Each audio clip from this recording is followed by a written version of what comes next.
Good morning and welcome to our webinar series for July. I can't believe we're already halfway through the year and that July is almost over.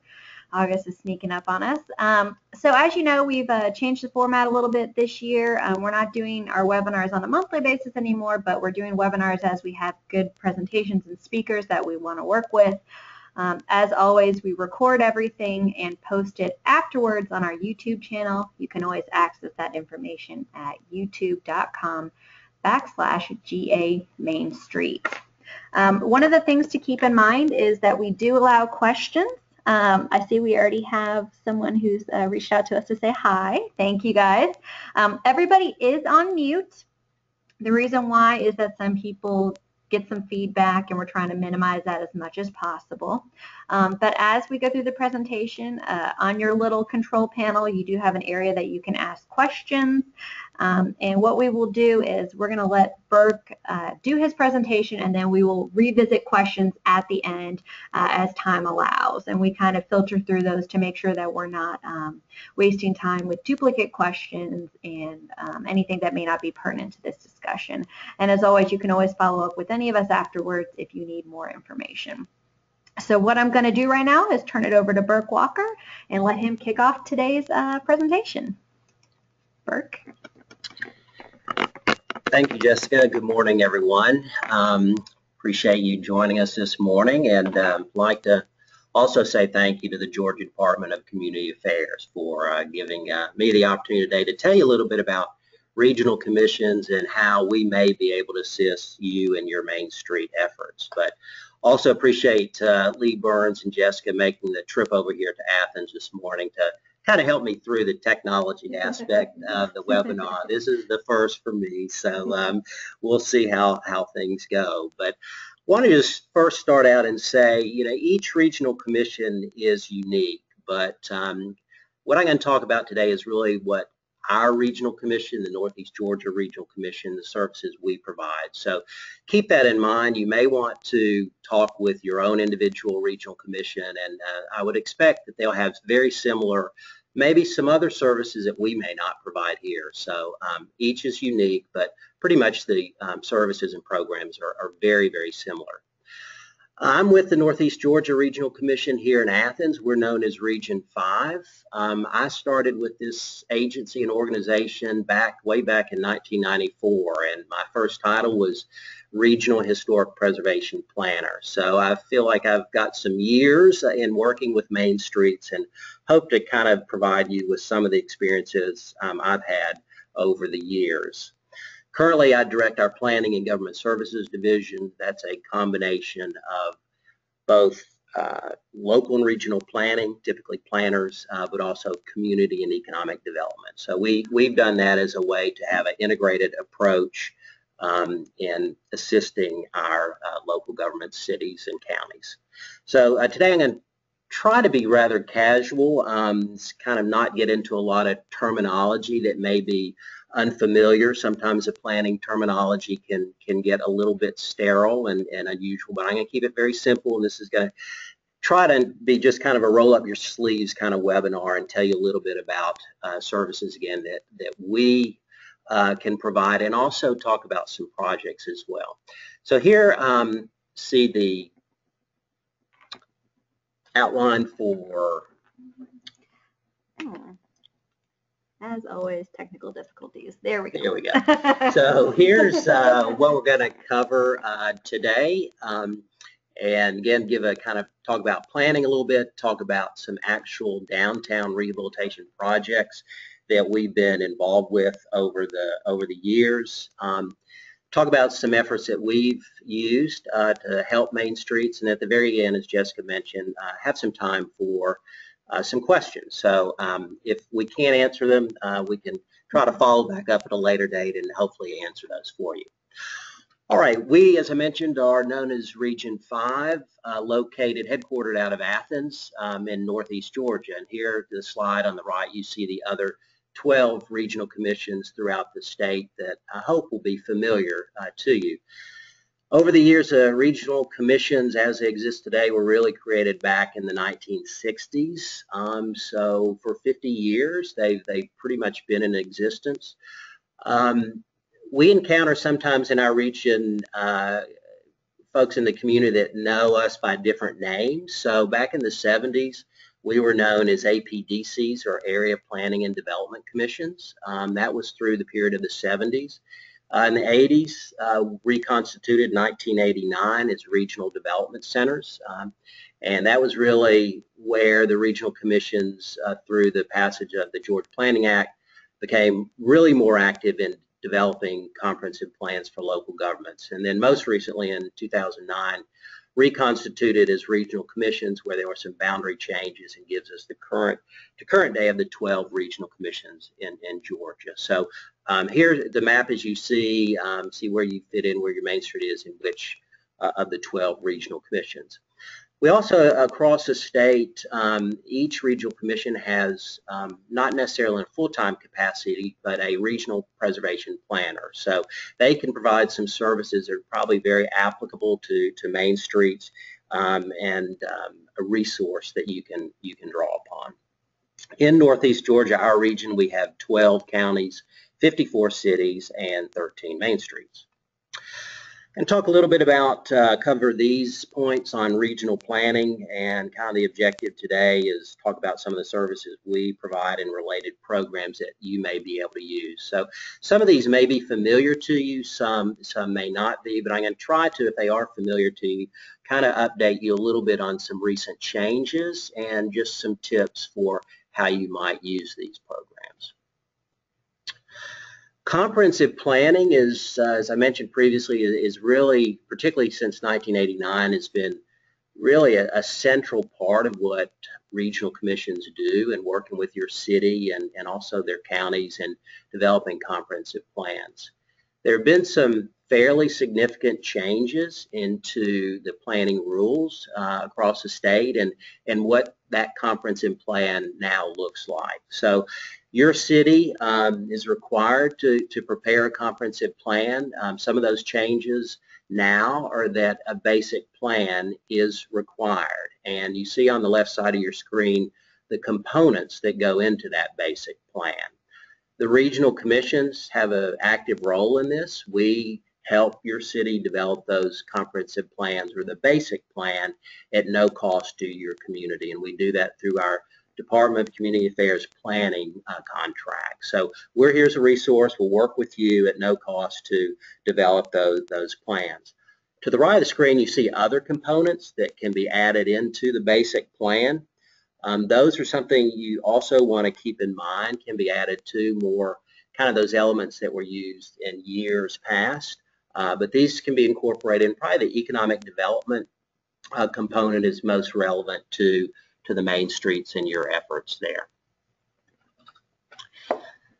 Maybe familiar with this map. This is the job tax credit tiers, particularly your chambers and economic developers in your county are familiar with this. This is kind of categories that provide job tax credits for businesses and their employees.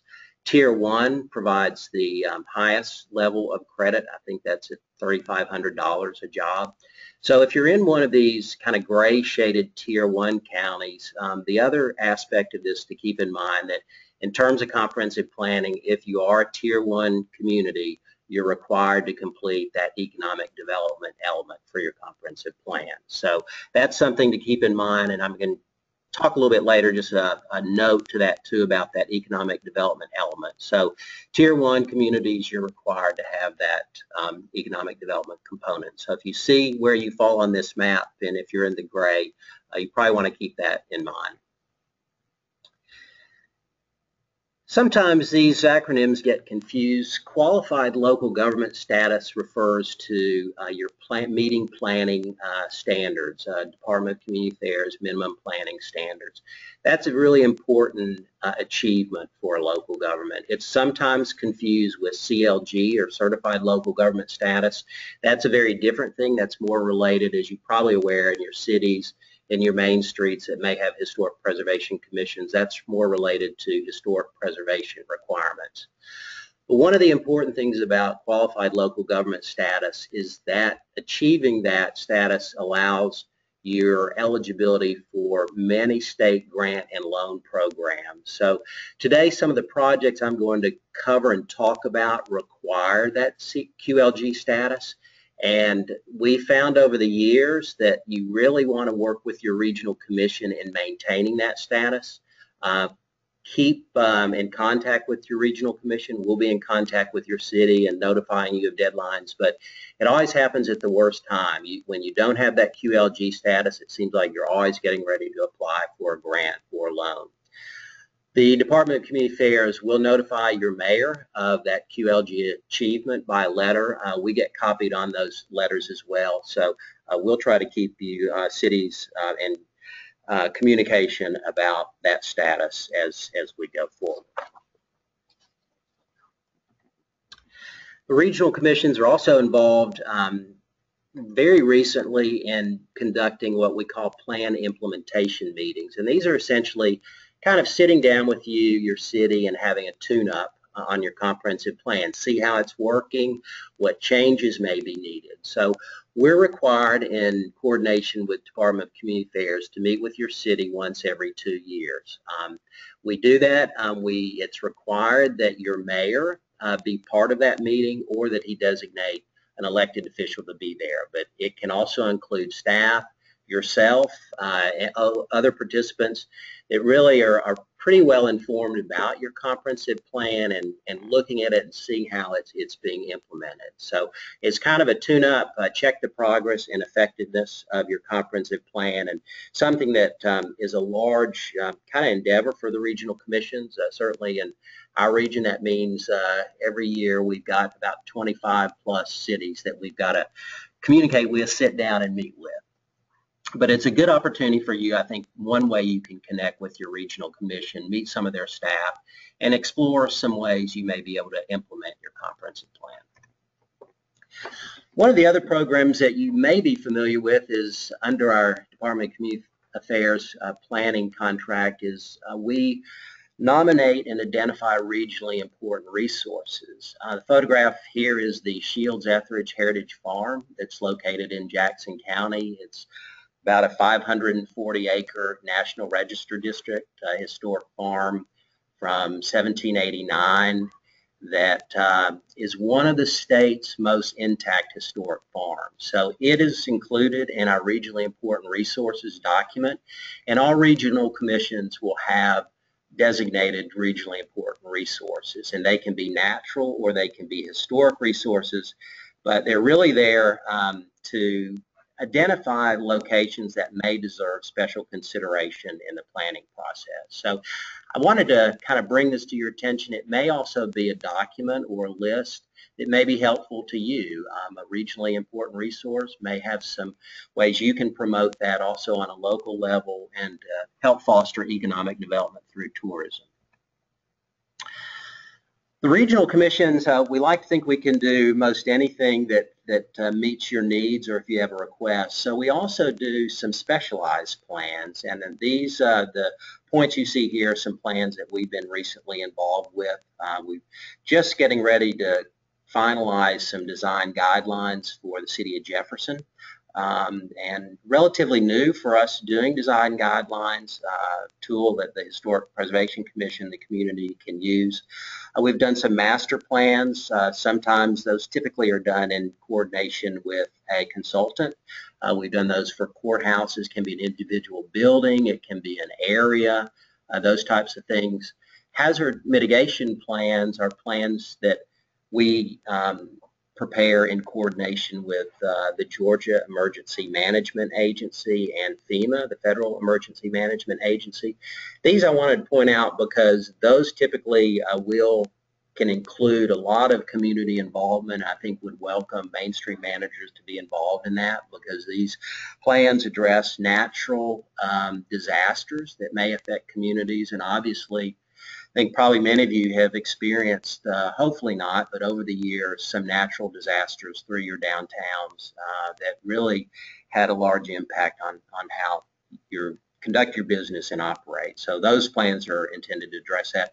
We've also done some development strategies very recently that I think have been well received by communities, and these again are kind of specialized. We do those based on what the local government needs are. So these again are ones that Northeast Georgia has done. I think probably all the other 11 regional commissions have capability of doing these in some shape or fashion.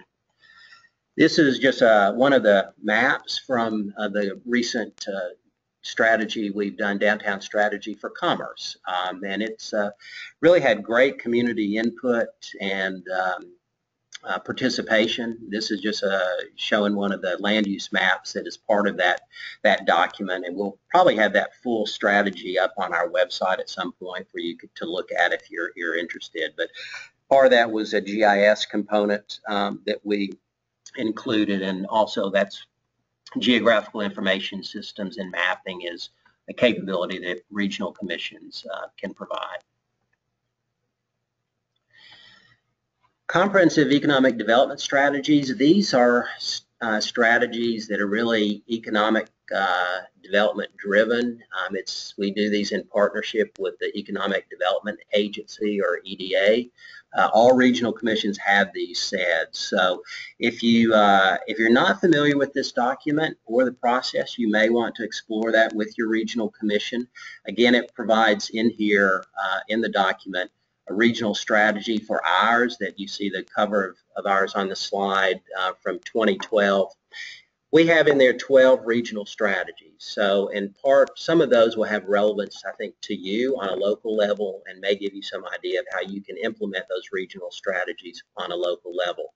Those documents, planning documents, are guided by a SEDS committee that comprises both public and private sector participants, and we update those pretty regularly. But I think those are kind of a good document to maybe familiarize yourself with or get involved in the development of those SEDS process. Mentioned earlier about the requirement for Tier 1 counties that you're required to prepare an economic development component. The SEDS document actually can serve as your economic development component. So while that is required for Tier 1, you kind of have an easy out with the SEDS too. So it makes it something you can fall back on and use if you prefer not to develop an individual component, economic development component. All right, now let's kind of get down on the ground level. I'm going to talk about some of the historic rehabilitation projects that we've been involved with over the years.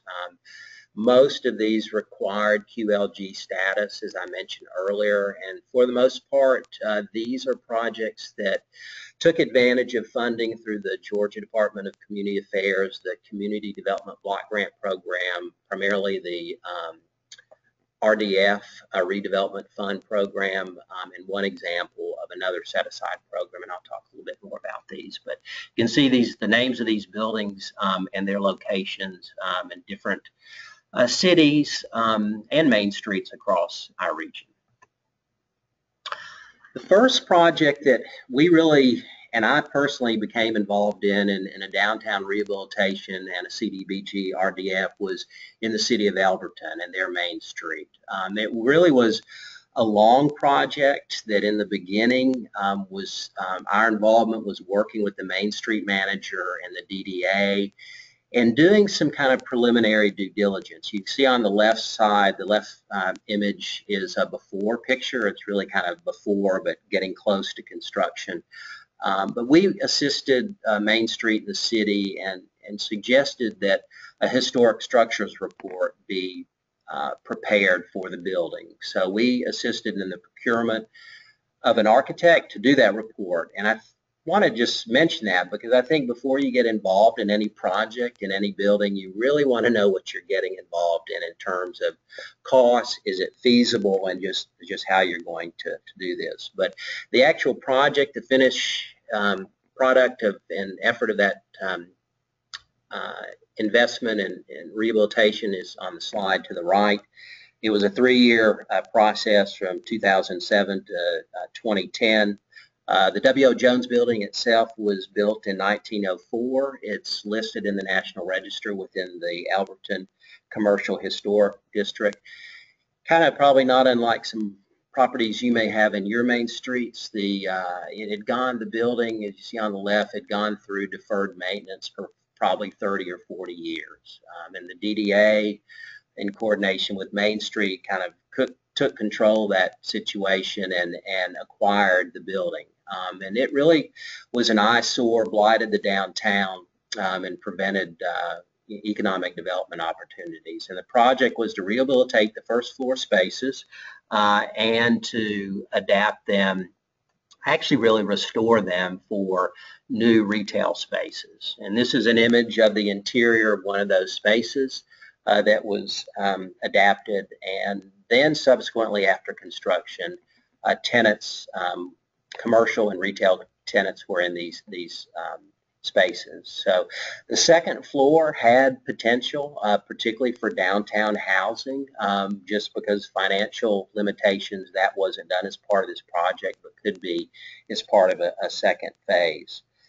One point to kind of remember about RDF projects, and particularly your involvement, Main Street managers, we relied heavily on the Main Street manager on this project to promote these spaces. So during construction, we needed to find tenants to occupy these spaces once we were completed. So there came really into being a marketing campaign that the Main Street manager very successfully undertook, and we were able to do that at the project's completion.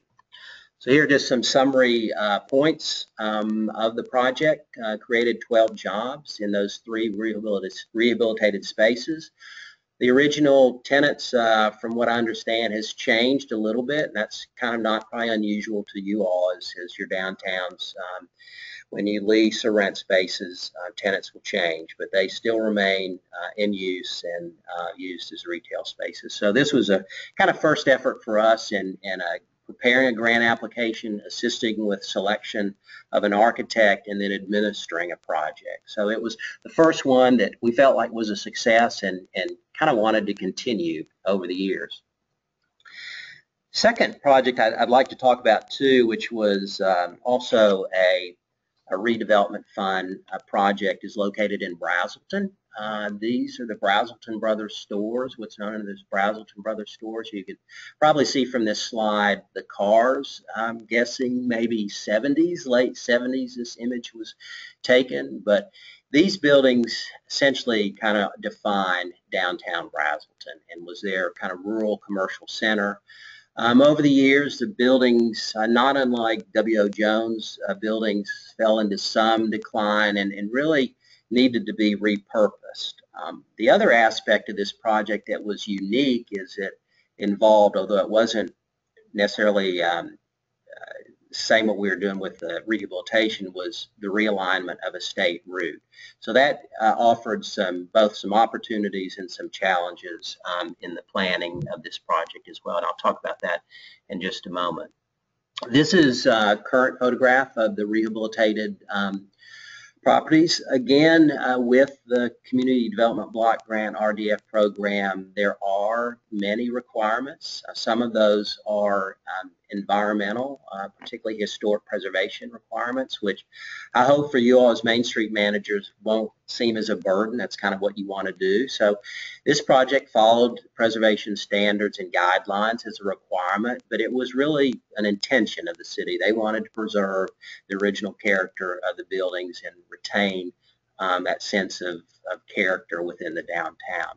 So they were rehabilitated. As I mentioned about the state route realignment, one of the unique aspects was that this was historically the rear portion of those buildings, which were only, I guess, used historically for deliveries and those types of things. The project really had a innovative, I think, design and architect involved, and that's one thing I think the regional commissions can really help you with is doing what we call procurement, but helping you really find and solicit the best architect for the project. And Braselton did a great job in doing this, very innovative firm. So the rear of the buildings now became entrances with the realignment of the state route and entrances to those retail spaces. And here's a slide just showing one of those interior spaces for the Braselton Brothers project.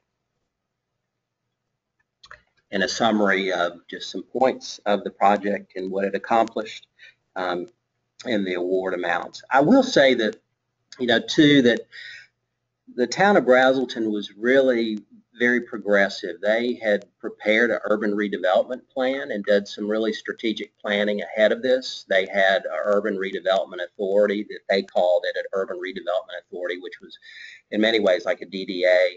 So they had both a plan to go by and they had an entity that could help implement that plan. And so the Urban Redevelopment Authority was charged, similar probably to what W.O. Jones with Main Street Manager is, marketing those spaces, retail spaces, and then also making sure that they were kept occupied, that continues today. Braselton's a great example there. City manager Jennifer Dees is a great resource and it was terrific to work with. So I'm going to, haven't given her an advance, but call her out. She, if you have any questions about this project, she's really knows the ins and outs of this project. This is in the city of Porterdale. That's located in Newton County. Porterdale is a historic mill town that was part of the Bibb Manufacturing Company. I think during World War II, it produced the largest amount of twine in the world. You're seeing a building that was the Porter Memorial Gymnasium building that was built around 1930. It was given by the mill to the city for obviously recreation purposes. On the left is the gym as it appeared. I guess date of that was about 2004. Date of that. It was scheduled to be rehabilitated using SPLOST funds and to continued use as a gymnasium.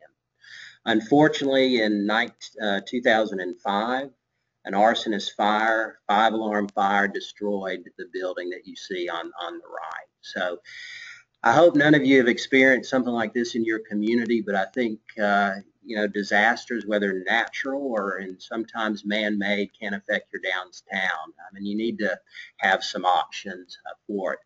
The city of Porterdale was also a little bit torn. There was obviously a important safety issue with this building after post-fire on the right.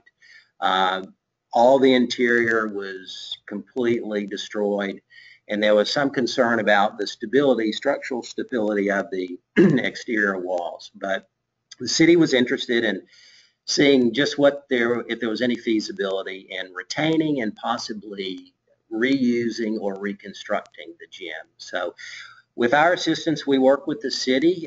We again use a community development block immediate threat and danger program, or ITAD, to seek funding to bring in a really qualified preservation architect and structural engineer to assess the condition of the building.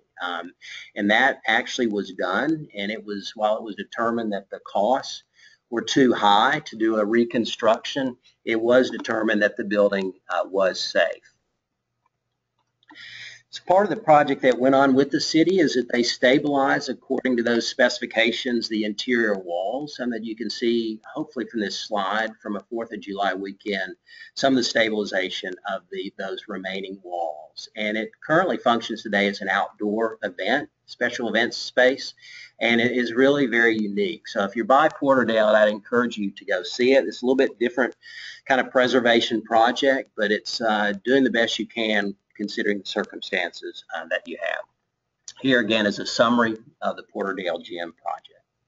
And if you guys haven't had a chance to go out there and view it, I have to tell you, it really is a very cool facility. So it also received a Georgia Trust Award this year to the city for that project. Now for our most recent project that just last month we learned from Department of Community Affairs that it was funded. This is in the city of Auburn in Barrow County. This property, I believe, is listed in the National Register as part of the Auburn Historic District.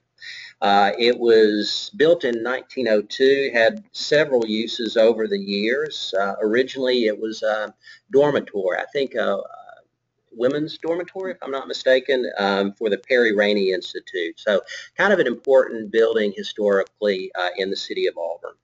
In the 1970s, it was repurposed as a textile manufacturing cut and sew facility, as many people kind of know those as. Due to some offshoring, as we are probably all aware of, in the 80s, the building fell into vacancy. So this project was to see how it could be reused, and our involvement with the city was first to kind of look at some options as far as how it could be used, and also some funding options. So again, we used the Community Development Block RDF program for this project. Here's a summary. The use, phase 1 rehabilitation, will reuse it for adult learning classes. We hope there'll be a second phase to the second floor, but we're really excited about this. This is, again, our kind of most recent RDF project, and we've built, I think, over the years from Elberton, kind of a little bit of expertise in this area, and kind of feel like these projects have great impact locally and within Main Streets. Last project I want to talk about is one that did not receive any state funding. This is in Bogart, the city of Bogart, and was dated to about the 1930s. It's not listed in the National Register. It was originally, as you may have some of these in your community, vocational agriculture school building that was vacant. The city was kind of interested in looking at it for both relocating City Hall uses there, but also using it as a museum, historical museum, as well as a community event space. So this is kind of project was based on a long kind of term relationship that we had over the years with a council member. And I think I just want to note that, because I think that's where a lot of these projects get started. We're here only when you need us, but we're always here, and one way to be involved with us is just stay with us, keep us informed, and that's was the situation with this project and our relationship with the council member. It eventually came to this building wanting to do some rehabilitation. So our role in this project was not to do any grant application preparation or any project development or administration. It was simply to help find and procure an architect that would be best for designing the rehabilitation. Project's kind of unique in that it also involved a streetscape effort that you can kind of see in this slide in the front, sidewalks that connected the downtown. Here's a before and after. The firm that was selected for this project also had the capability of landscape architecture, which worked very well for this project. On the left is a before of the rear portion of the school. You see some of the boarded up windows on the right. This is kind of the landscaping during construction, close to completion, but the city wanted to use this space, rehab it for events, and actually rent this space out for special functions and those types of things. So finding a consultant that has all the needs is important, I think, for any project. And I've found over the years that interview process and hearing from different either architects or landscape architects can really help inform your project. So it's a good effort to go through, and again, our involvement was just for that, and publishing and helping guide the city through that review process and interview process. Again, here's some just summary of that, the Bogart project. Again, it too received this year a Georgia Trust Award for rehabilitation for the effort. But if you're ever in Bogart, in Oconee County area near Athens, I encourage you to go by and see this building. It also had very kind of innovative Americans with Disability Act kind of accessibility on a side entrance, but also on the interior that was very innovative. And as it turned out with this project, I think it was a little bit of sticking our necks out. In some ways, it was an architectural firm that the regional commission, we had never been involved with a project with a particular firm, and of course neither had the city. So it's a relatively new firm that through that process, I think we found a good consultant that was best suited for the Bogart project. All right, I now just kind of wanted to just a few points just on tips for projects. I know I've mentioned a couple of these, but A lot of our projects start with a plan or strategy, and I think that's important to remember. Urban redevelopment plans, you may have one existing for your main street, or maybe something as simple as a strategic plan, something like we did for Commerce. We really want to have a project fit into a larger whole. So try to do a urban redevelopment plan, strategic plan, or reach out to your regional commission. They have planners that can maybe work with you on talking about project development and where it might fit into a plan and some of the other plans I've mentioned. I talked about kind of the professional guidance. We regional commissions, at least Northeast Georgia, and I think I probably speak maybe for the other regional commissions, don't have engineers or architects on staff, so that's a service like with your city. You have to procure those services, but we can help make sure you comply with certain requirements for procurement and kind of guide you through that process. Yeah, I think one note too to take away is projects take time. I think particularly the W.O. Jones project, there was probably 2 or 3 years of that, of just understanding the building, going through some planning efforts. So that always tends to help produce a successful project, and I think it's always something to keep in mind.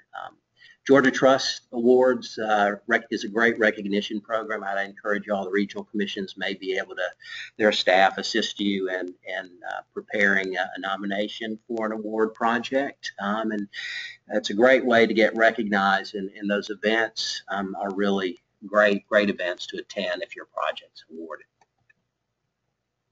And then finally, I just kind of want a couple points just on how you might reach out to your regional commission. And I guess I came up with the term in-reach this week too, as maybe how you can bring the regional commission to you and vice versa. So at our regional commission, we have kind of old school technique, a monthly newsletter that's also on our website, and that's kind of a tried and true thing, tells you about upcoming grant deadlines, projects we've been involved with, good way to connect with your regional commission.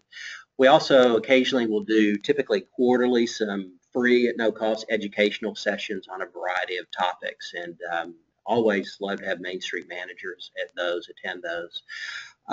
We're involved in a lot of planning efforts, and I encourage you to be involved in any kind of stakeholder involvement. We've over, I guess, the past year or two, been involved in some local food initiatives where we really invite local stakeholders, and really we need those involved in the process, both planning and otherwise. So good way to connect up with your regional commission and be a participant as a stakeholder. Technical assistance we can provide is probably one of the mainstays of what we do too. If we don't know the answer, we'll try to get an answer for you. So just a final thought, we always like to be invited to our main streets. Come out and have a look and talk about what some of your ideas are. We'll try to do that either as part of plan implementation meetings or otherwise. So we're just phone call away. You saw the map earlier. I'd encourage you to connect up with your regional commission.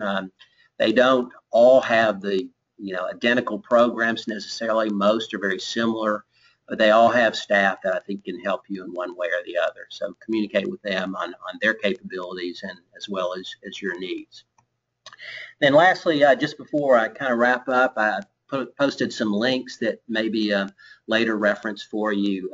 Regional commissions, there's a link to, there's an association of regional commissions. That's a relatively new website. You might give that a little bit of time to kind of get built, but that's all the 12 regional commissions are part of that association. And then below that is another link to an article at the New Georgia Encyclopedia, kind of about the history of regional commissions, if you're interested in that, going back to the 60s and how they fit into on a national level.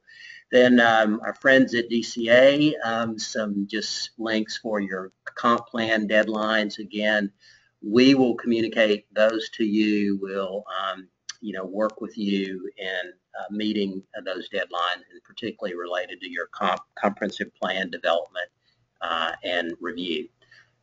The regional preservation planners too, statewide, there's contact there at the state. There should be one of those in your region statewide in a part-time capacity. That's what I started out doing here at the regional commissions. There's like a lot of programs, been some reductions to that recently, but still in place statewide. information about the SEDS EDA, and then just a link to my division's page here at the Regional Commission's website. We have a little item there called News.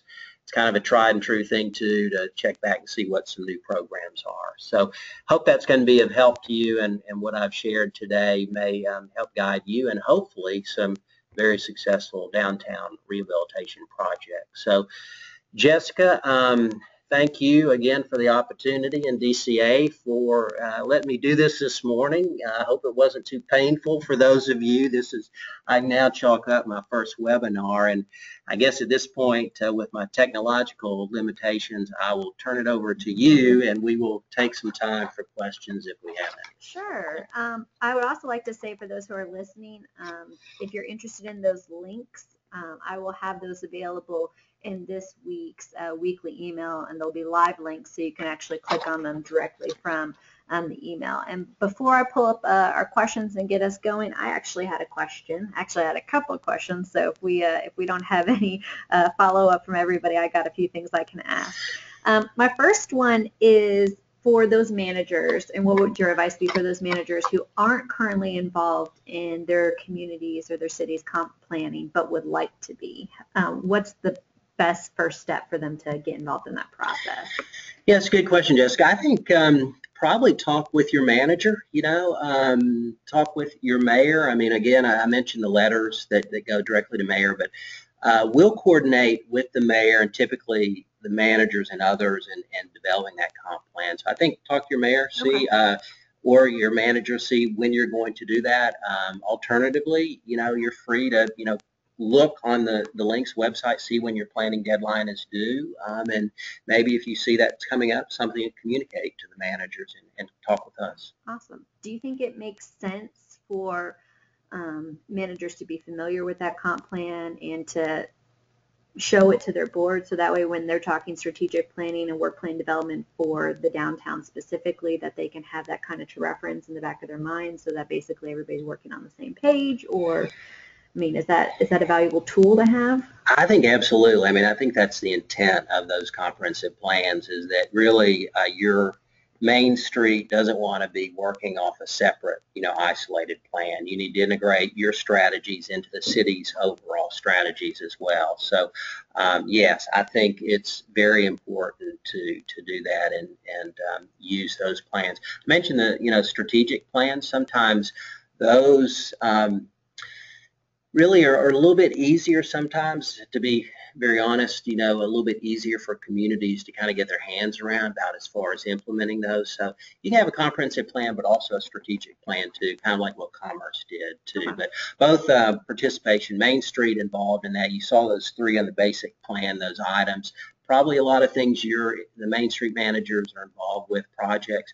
They need to be included in that basic plan of items that you want to implement, whether it's a building rehab or along those lines. Get on the same page with the city. Okay, great. Another question. The natural or historic resource list, I think I'm referring to that correctly, hopefully. How does a building or a property or an area get on that list? Right, for the RIRs, originally important. There's a nomination process through that, and I won't go into a lot of detail on that, but there's a process and there's standards that we adhere to that in coordination with DCA. But I think probably every regional commission may do that a little bit differently, but it's done really two ways. I think at staff level, kind of a baseline, and then a review process that can go through the councils.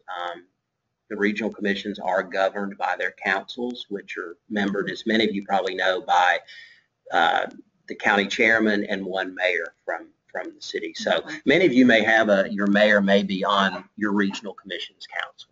And is that something that once a property is on it, it's always on it, or is that an ever-evolving list?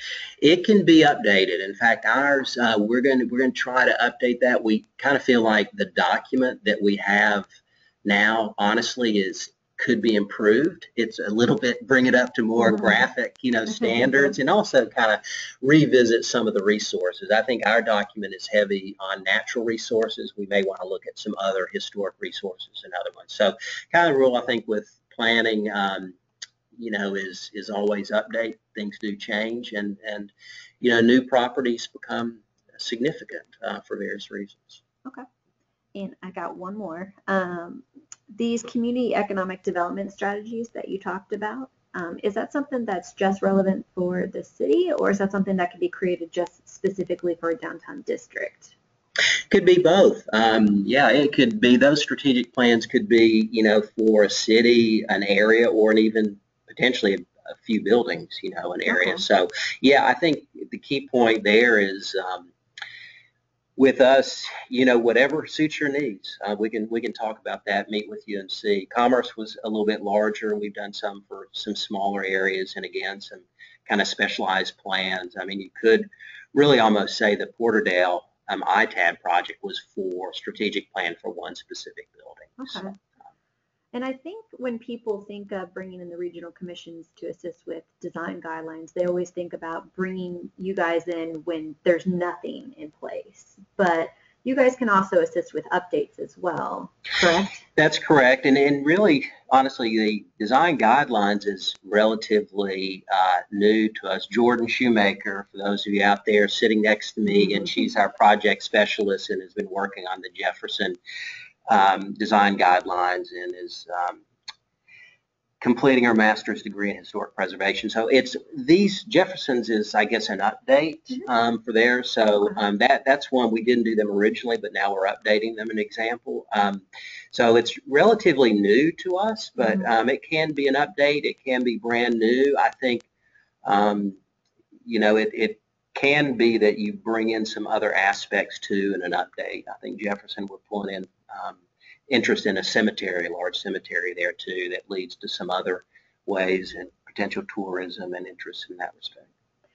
Do you guys have a recommendation? I know you just kind of got into doing the updates, but a recommendation for how often an HPC or a downtown should revisit their design guidelines, and kind of, what those standards are, how often they should, look at maybe updating them? I'll kind of try to tackle that, and then maybe Jordan has some thoughts on that here, sitting here. I think just if it's working for you, if it ain't broke, don't fix it. Okay. But if you kind of experience some things or having some difficulty, or you think something's not there, that would probably be an indication that you might want to consider doing an update. So, Jordan, any time frame? Or I would say look at it every 10 years at least. Like maybe just sit down as a HPC and ask yourselves, is it working for you, and then move on from there. I think that makes a lot of sense. I like the idea, if it's not broke, don't fix it. But I think it's important to see if problems come up, then at least we're addressing them and trying to figure out, how to mitigate them for future instances versus just kind of moving past it. I would just add, it's kind of been fun for us really to do these. Like I said, we haven't done them a lot over the years, but started to, and kind of fun to make them a nice graphic document, photographs of the properties there, really customize it. And there may, have some kind of parallels or other uses for those design guidelines within Main Streets, as kind of promote, the resources you have through those design guidelines, so photographs, descriptions of those buildings. So definitely, and I can see that easy transition coming if you have well-documented photographs of the district and that information, that you could almost create a brochure of historic homes and things like that in the future, that it could really spawn off into, almost like a promotional piece for you in some ways. Absolutely. We've also, one community, Porterdale Design Guidelines, they publish theirs, make those available online, I think, too. So, it gives it greater kind of availability and access too, which is a good idea. Great. Well, I think that's about all the time we have for right now. If you guys have any questions for our office in the future, you can always email us at mainstreet@dca.ga.gov. And Burke, why don't you give us your email address one more time? Yes, my email is B as in boy Walker, all one word, at negrc.org.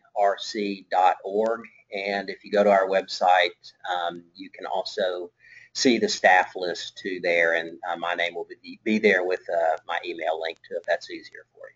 Perfect. Well, thank you guys so much for joining us today. This was very informative. I loved to see all the before and afters, and we appreciate everything that you've done. well, hopefully over the years we'll have some more before and afters to show you. But thank you for the opportunity. It's been great, and good luck to all the managers out there and the good work you're doing. All right. Thank you, guys.